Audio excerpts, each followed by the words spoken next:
Un bon expert psychiatre, c'est, à mon avis, un expert qui connaît bien la psychiatrie et qui connaît bien la criminologie. Un bon expert psy, c'est pour moi un expert qui n'a pas de certitude. Qui considère que dans tout être humain, il faut y trouver quelque chose de positif, tout en protégeant également la société, effectivement, de monstres, hein, et en expliquant les raisons pour lesquelles, effectivement, tel type de criminel est passé à l'acte.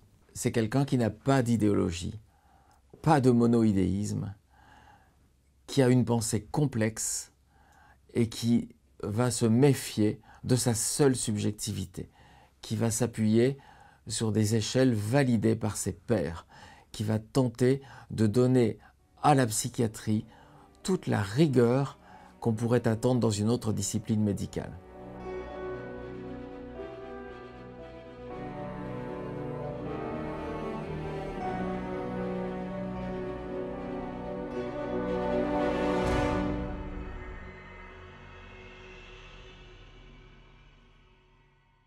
Je me suis passionné pour la psychiatrie pendant mes études de médecine et pendant ma spécialisation en psychiatrie, je me suis passionné pour l'expertise. Je dois ici citer mon maître à l'époque, le professeur Brion, qui avait, au moment où je faisais mon internat en psychiatrie, toutes les belles affaires. Il faut comprendre que quand un psychiatre dit « belles affaires », ça veut dire des choses en réalité assez horribles. Donc le professeur Brion nous parlait de Francis Holm, nous parlait d'Issei Sagawa, le japonais qui avait tué et cannibalisé cette étudiante en médecine. Et nous étions, moi en particulier, fascinés, au point que j'ai demandé à l'accompagner en prison, à l'accompagner dans ses expertises, et que tout naturellement, j'ai souhaité être inscrit sur les listes d'experts. Pour moi, l'intérêt de l'expertise judiciaire, c'était de comprendre les motivations d'un passage à l'acte, comprendre les répercussions pour la personne qui en était victime. Donc l'expertise, ça amène à comprendre ça avec une nécessité et moi c'est quelque chose que j'aime beaucoup, enfin que j'apprécie beaucoup, de ne pas rester dans sa propre culture professionnelle, la psychologie pour mon cas, mais d'approcher aussi, en tout cas de travailler en lien avec d'autres cultures, la culture judiciaire, la culture des policiers, la culture des gendarmes, qui n'est pas du tout la même. Moi, j'ai un doctorat de psychologie, j'ai fait également 2 ans de psychiatrie, si vous voulez, mais je ne suis pas médecin. En fait, j'avais un cabinet, je faisais de la thérapie, j'étais également directeur d'un établissement pour handicapés mentaux. À l'époque, on appelait ça des centres d'aide par le travail, adultes, hein, et puis progressivement, et un peu par hasard, si vous voulez, j'ai rencontré un médecin généraliste qui s'intéressait également à la criminologie et qui voulait avoir un expert psy pour compléter ou rendre son expertise complémentaire en quelque sorte par rapport au médical. Comment je suis devenu expert judiciaire? J'ai d'abord été passionné par l'histoire de la psychiatrie. L'histoire de la psychiatrie amène immanquablement à repérer des contacts très étroits entre la psychiatrie et l'espace légal, aussi bien au niveau du fonctionnement des hôpitaux psychiatriques que de l'application d'une sanction pénale, que de diverses modalités qui gravitent autour de la question de la psychiatrie. Après, ça a été une opportunité. J'ai rencontré le professeur Bénézège, qui était un grand patron de criminologie de Bordeaux, quelqu'un d'extrêmement brillant, séduisant. J'ai fait avec lui de la médecine pénitentiaire et puis petit à petit, je me suis approché de la médecine légale et de fait de la psychiatrie légale. Alors la différence psychiatre-psychologue est assez simple. Le psychiatre a fait des études de médecine et il s'est spécialisé dans l'étude des maladies mentales. Le psychologue n'est pas médecin. Il étudie la constitution de la personnalité, y compris de la personnalité normale. Il importe de rappeler qu'en matière criminelle, il y a 3 types d'expertises qui sont sollicitées, ou plutôt 2 expertises, une expertise psychiatrique, une expertise psychologique, et une enquête de personnalité qui, elle, est en général confiée à un travailleur social ou quelqu'un un peu rodé à ce type de pratique. Voilà. Tout ça dans le but d'éclairer la personnalité du mis en cause et d'essayer de mettre en lien éventuellement les troubles qu'il pourrait présenter avec le passage à l'acte qu'on lui reproche d'avoir commis. L'expertise a pris beaucoup d'importance. Il y a 30 ans, les magistrats ne suivaient pas forcément ce qu'on disait. Actuellement, de plus en plus, il y a un poids très fort, en tout cas sur les expertises psychiatriques et psychologiques, qu'on n'avait pas il y a une vingtaine d'années. Donc, il y a un enjeu très fort. En règle générale, je vois les mises en cause à partir du moment où ils sont mis en examen Et donc le procureur a ouvert un dossier d'instruction. Et 95% des cas, c'est à la demande d'un juge d'instruction, si vous voulez. Moi, je ne vois les mises en cause que dans des affaires criminelles. En ce qui concerne l'expert psychologue, hein, on nous demande de déterminer le niveau intellectuel de l'intéressé. On nous demande également de parcourir avec lui son parcours de vie, en quelque sorte, pour voir s'il n'y a pas des éléments dans sa vie, dans l'organisation de sa personnalité, qui auraient pu, j'allais dire, participer à la genèse des faits, si les faits sont avérés. Ce n'est pas du tout à moi de dire si les faits sont avérés ou pas, si vous voulez. Notre rôle théorique, c'est d'éclairer le magistrat sur des questions aussi simples en apparence que celle de la responsabilité pénale d'un mis en cause. A-t-il ou non une maladie mentale? Si oui, cette maladie mentale doit-elle l'exonérer de sa responsabilité? C'est ce qu'on appelle l'irresponsabilité pénale.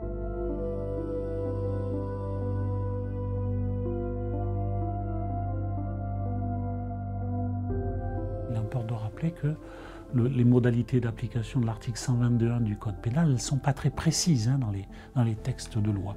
Mais en règle générale, le psychiatre va appliquer l'article 122.1 du Code pénal à des pathologies relativement lourdes ou à des pathologies neuropsychiatriques avec des éléments confusionnels.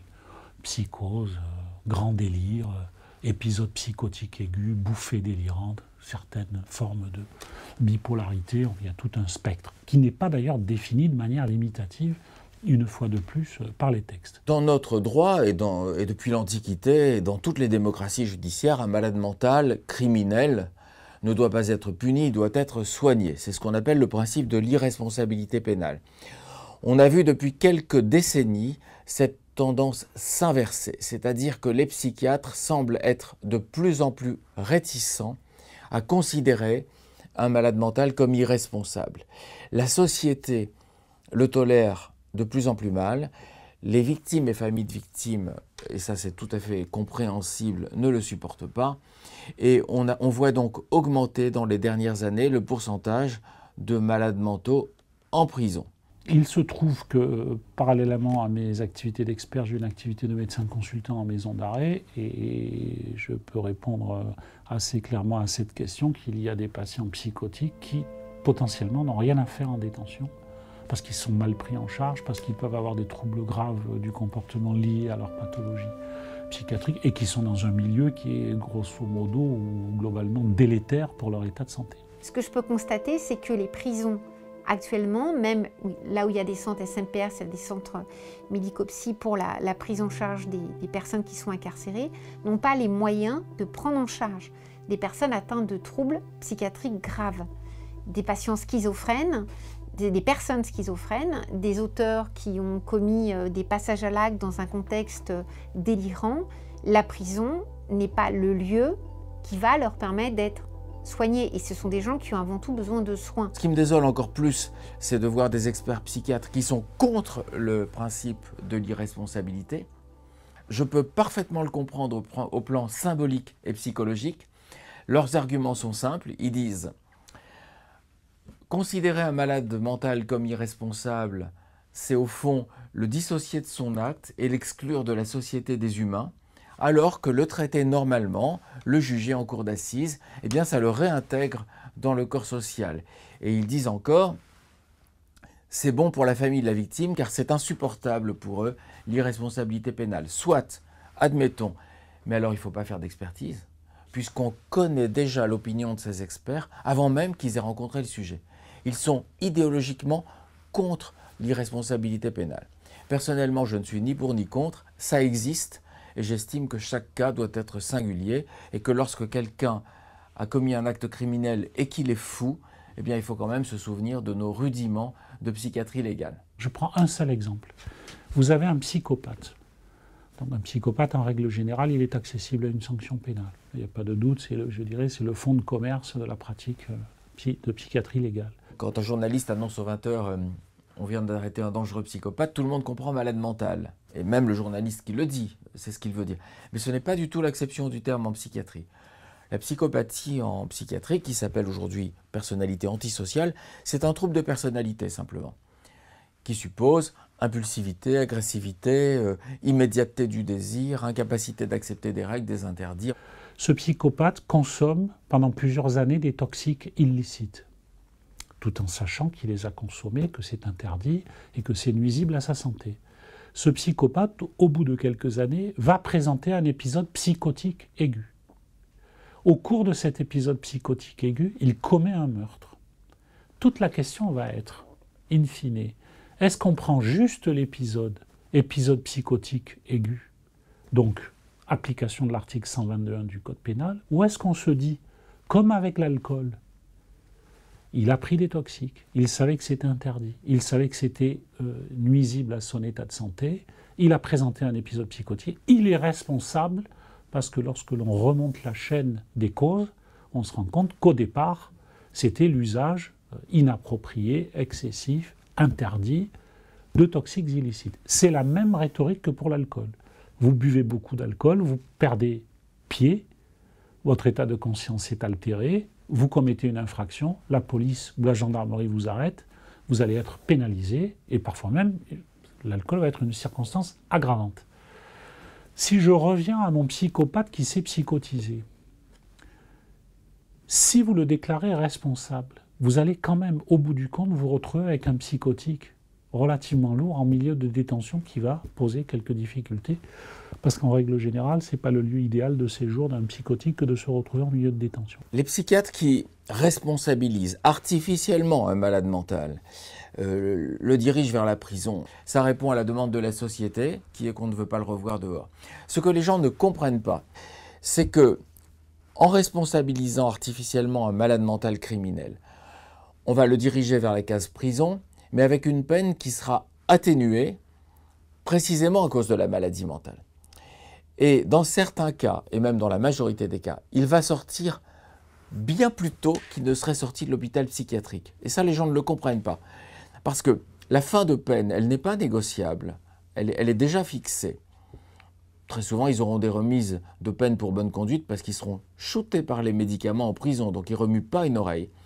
Alors qu'en milieu psychiatrique, quand quelqu'un a commis un acte criminel, a été considéré irresponsable et est orienté vers le circuit du soin, pour qu'il sorte, il faudra qu'un collège de 3 experts considère qu'il n'a plus aucune dangerosité, que le chef de service dans lequel il est soigné avalise cet avis, et que le préfet, encore, avalise l'ensemble. C'est-à-dire qu'il y a un tel niveau de conditions qui doivent être réunies que bien souvent, ces malades mentaux restent interminablement en hôpital psychiatrique. En règle générale, l'expertise est diligentée relativement tôt, en cours d'instruction. La question de la responsabilité pénale est sans doute la question clé du dispositif. Quoique, à y regarder de près, ce n'est pas forcément la question clé dans la mesure où le nombre de personnes relevant de l'irresponsabilité pénale est somme toute très réduit. Alors, il y a à peu près 5% des affaires, enfin ça dépend un peu des chiffres que l'on prend. Donc en règle générale, cet article-là, il est assez peu invoqué, assez peu.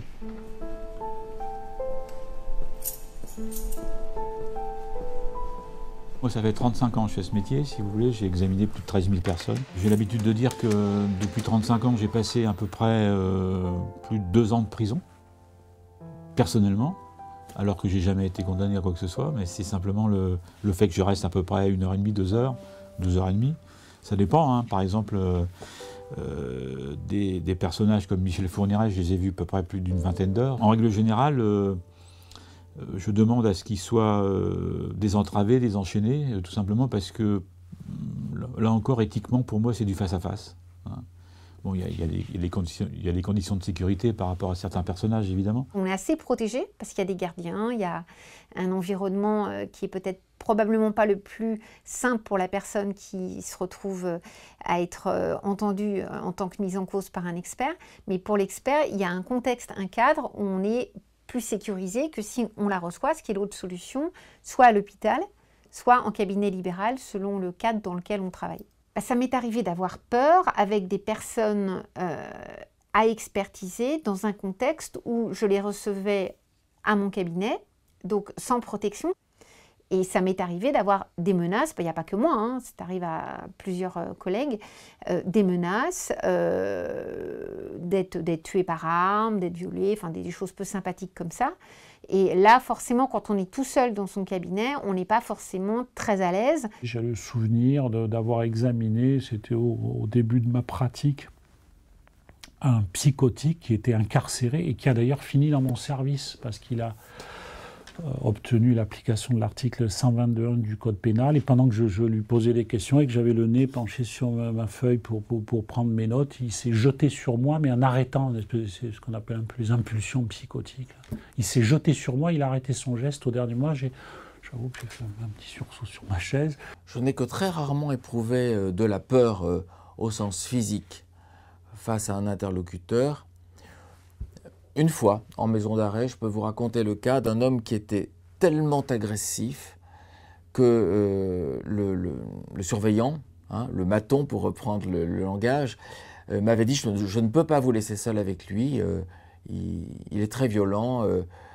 C'était un maghrébin en plus extrêmement antisémite, donc il m'a dit il faut que je reste. Et puis il ne se doutait pas du fait que j'étais laborieux et que je prenais du temps. Et à 11h30, sans doute touché par l'hypoglycémie, le surveillant me dit « il faut que j'aille chercher mon collègue parce que je dois aller déjeuner ». Et il sort. Et mon interlocuteur, pour vous donner un détail physique, il avait le front bosselé par tous les coups de boule qu'il avait donnés dans sa vie. Donc mon interlocuteur, je suis seul avec lui, se lève, s'approche de la table sur laquelle j'écrivais et me dit « vous êtes juif ?» Donc, j'ai essayé comme j'ai pu de masquer mon malaise. Je lui ai dit « écoutez, c'est pas le sujet, vous avez vu qu'on va bientôt nous chasser du parloir, on a encore beaucoup de points à aborder, asseyez-vous, on continue. » J'ai pris mon air le plus studieux et ça s'est très bien passé. Mais ils ont mis un quart d'heure ou 20 minutes à m'envoyer la relève. Donc j'ai trouvé ça un peu léger, après m'avoir parlé de la dangerosité du détenu, de me laisser seul avec lui. Ça m'a paru interminable. Oui, tout à fait, j'ai eu peur, je le dis. Je le dis, plus avant j'en âge, d'ailleurs, plus je le dis facilement. Hein, c'est un aveu comme ça, un petit peu l'humanité, je pense, hein, tout simplement. J'ai deux anecdotes. Une où manifestement je ne m'y attendais pas du tout. Pas du tout. Et c'est là que c'est le plus dangereux, quoi. Donc j'ai un tabouret qui m'est passé vraiment à 1 centimètre de la tête, quoi. Le type après a défoncé le mur, enfin voilà, il était pris comme ça dans une espèce de fureur par rapport à une question que je lui ai posée, hein, mais je ne m'y attendais pas du tout. Et la deuxième anecdote, ça concerne Michel Fourniret. En fait, il faut savoir qu'il a étranglé pas mal de ses victimes avec ses mains. Et lorsque je l'ai vu en Belgique la première fois, j'ai regardé ses mains. Et immédiatement, ils ont une espèce d'intelligence intuitive immédiate, si vous voulez. Il m'a dit, mais je sais à quoi vous pensez, monsieur l'expert. Vous voyez, enfin, à ce moment-là, gros moment de solitude quand même. Hein. Qu'est-ce que je fais? Donc là, je suis dans une petite cellule. Il n'est plus entravé, il n'est plus enchaîné. Il y a une vitre, un peu comme au cinéma, mais là, c'était la réalité, si vous voulez. Hein. Et il y avait un gardien belge. J'ai rien contre l'administration belge, hein, mais qui avait une tendance à somnoler, si vous voulez. Donc, bon, s'il y a eu un problème, je ne sais pas trop ce qu'il aurait pu faire. Bref. Et Michel Fourniret me dit, si vous me parlez de mes parents, je vous étrangle. Michel Fourniret, c'est un grand manipulateur. Hein. Il aime beaucoup le théâtralisme, etc. Et être sur le devant de la scène, si vous voulez. Et donc là, qu'est-ce que je me dis? Qu'est-ce que je fais? Je me dis, j'y vais. Donc je regarde Michel Fourniret, je lui dis, écoutez, monsieur Fourniret, parlez-moi de vos parents. Et il m'en parle pendant 2 heures. Vous voyez, c'est-à-dire qu'il a senti chez moi une espèce de fébrilité, si vous voulez. Alors, personnellement, j'ai expertisé une fois quelqu'un qui était un criminel en série. Une fois m'a suffi. Ce sont souvent des personnalités psychopathiques qui ont une capacité à la manipulation et une capacité à créer une forme de terreur à l'égard du professionnel tout à fait particulière et qui, dans leur mode opératoire, dans la multiplication des actes posés, nous confrontent à quelque chose d'absolument indicible, d'inintelligible. Ces personnes-là, souvent, ont une vraie jouissance, au sens psychique du terme, à avoir agi cette multitude d'actes. Et dans les descriptifs qu'ils vont donner, on voit à quel point ils aiment donner des détails. Enfin, c'est quelque chose qui est extrêmement particulier. Moi, ce qui me déstabilise le plus, je le dis aussi, c'est quand, par exemple, un Michel Fourniret rentre dans des détails d'une très grande... c'est vraiment très très sordide, c'est difficilement entendable. Hein. Je me souviens que la première fois que je l'ai vu, pendant 3 heures, il m'a parlé de la façon dont il avait tué 7 des victimes. Hein. Je peux vous dire que il y a eu une pause repas le midi, j'ai pas mangé du tout, impossible. Et pendant 15 jours après, je n'ai pas travaillé à mon cabinet. Tout simplement parce qu'on y laisse des plumes. Les tueurs en série font partie des choses qui fascinent l'opinion, un peu comme le grand requin blanc, on en voit très peu. L'expert qui va commencer à pontifier sur les tueurs en série, il n'en a pas vu 10 dans sa vie, parce qu'il n'y en a pas autant que ça. Donc c'est intéressant, surtout par la fascination que ça peut susciter, et puis de comprendre quel peut être le mobile d'un homme. Rappelons la définition du tueur en série. Il tue 100 mobiles apparents, et à intervalles espacés, des personnes qu'il ne connaît pas. Enfin, c'est ça un tueur en série. Donc c'est quand même une énigme insondable. Si on sait instaurer un climat de confiance et qu'on tente d'approcher cette énigme et la réalité de ce qu'il est et de ses actes, ça devient tout à fait passionnant. C'est quand même des personnages qui m'intéressent beaucoup. Tout simplement parce que, d'une part, je considère qu'ils ne respirent pas le même oxygène que nous. Je crois qu'il faut absolument abandonner ça. Je me souviens d'une de vos consoeurs qui m'avait dit à un moment donné, mais Michel Fourniret, c'est l'incarnation du mal. Et, oui, certes, quand on a dit ça, on a tout dit, mais on n'a rien dit, hein, à mon sens. C'est-à-dire que, pourquoi? Et ce qui m'intéresse, moi, dans l'expertise, c'est ça. Et c'est la raison pour laquelle, d'ailleurs, je suis très addict. Hein. Je pense que je continuerai jusqu'à ce que Dieu me prête vie, en quelque sorte.